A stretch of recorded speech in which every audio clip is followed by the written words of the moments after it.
Hello, this is Andrew Jordan again. I wanted to just make a quick video and share an idea with you that I was thinking about today. As you may or may not know, I'm working on a commentary on the Gospel of Mark, and I was looking through through chapter 14 this morning and arrived at the famous passage towards the end that begins in verse 50. And I'll read it from the NET translation that I have on screen for you to read along if you'd like. Then all the disciples left him and fled. A young man was following him, wearing only a linen cloth. They tried to arrest him, but he ran off naked, leaving his linen cloth behind. This passage has caused many scholars to scratch their heads and wonder what is the point of this passage, this enigmatic passage. It's even found in the NET notes that you can see here. If you look over to the side, they start with verse 50 and note 74, which gives you a linguistic note about the word ke that's been translated. Then they have more things. But if you look at note 76, it says that this is probably a reference to the author himself, Mark, who is making a self-reference here. And so why was he only wearing an outer garment and not the customary tunic, which is not mentioned? And they give a reference that says that Mark probably mentioned this episode to make it clear that all fled, leaving Jesus alone in the custody of the police. So it's sort of a brief note, but suffice it to say that this passage has caused quite a stir among the scholarly community to try to understand exactly what the point of it is. So I was looking through and discovered several patristic interpretations.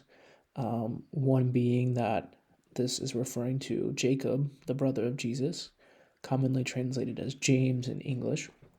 It's also been possibly connected to Lazarus in the story of John 11, also referenced in the secret Gospel of Mark. And there are some other interpretations that I saw that had to do with the nature of the cloak that was being left behind, kind of noting a person of higher status. But I wanted to focus on the idea that this is the Jacob, the brother of Jesus.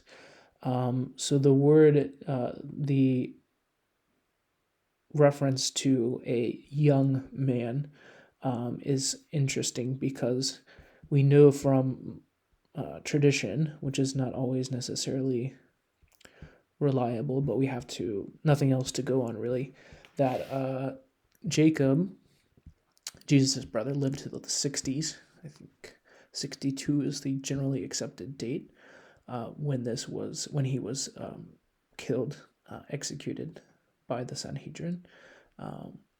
And so that would mean that he was a young man, younger probably than the other disciples at that time. And I wanted to show you this note over here if you're following along on screen. If not, you can listen in. But the Greek word neaniskos, which is used to describe, that is translated as young man, they say here could be between 24 and 40 years old. So if Jacob was younger, on the younger side, 24, that would mean he would have about 30 years left to live in his life. So he would be around 55 to 60 when he died, which is a believable age for that time frame.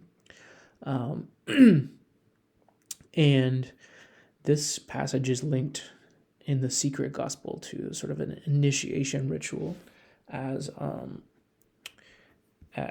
Morton Smith famously argued. But I want to just go down here and look at the ending of Mark, the strange ending of Mark, and go to chapter 16. And it's presumed that this man is the same man from chapter 14 and chapter 16, when the Mary Magdalene, Mary the mother of James, and Salome go to the tomb so they can bring spices to anoint Jesus. And it's on the first day of the week at sunrise. They go to the tomb and they see that the stone has been rolled away. They look up and they see that there is a young man dressed in a white robe. This is kind of calling us back to the young man episode that we saw earlier. There's no indication that it's an angel, even though it's sometimes interpreted that way.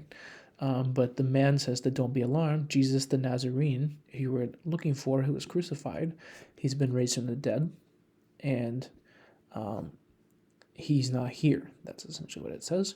And so he tells them that they need to go tell the disciples, tell Peter, that he's going ahead of you into Galilee, and you're supposed to go there and meet him. That's what the instruction is from this young man. However, the women do not tell him anything.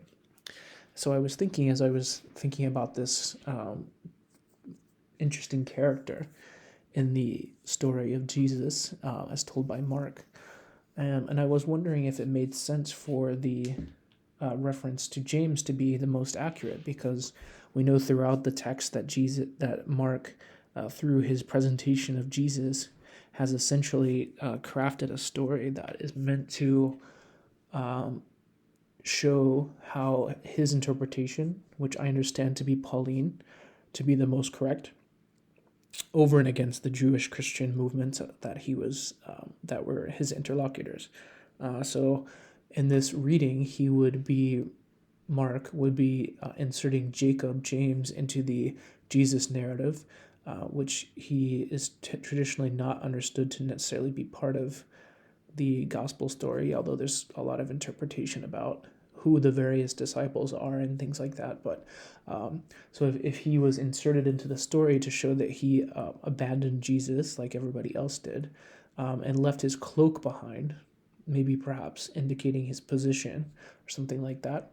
But he did end up seeing the resurrected Jesus, as Paul proclaims. But Mark is somewhat saying that even though Jacob was revealed, Jesus was revealed to him, he still did not understand what the true message was supposed to be, which of course Mark and the Pauline communities did understand. So I read this as an additional layer of criticism leveled against the Jewish community, which is found throughout the entire text. Anyway, I just wanted to share that brief thought with you, and have a great day. Don't forget to like this video and subscribe to my channel.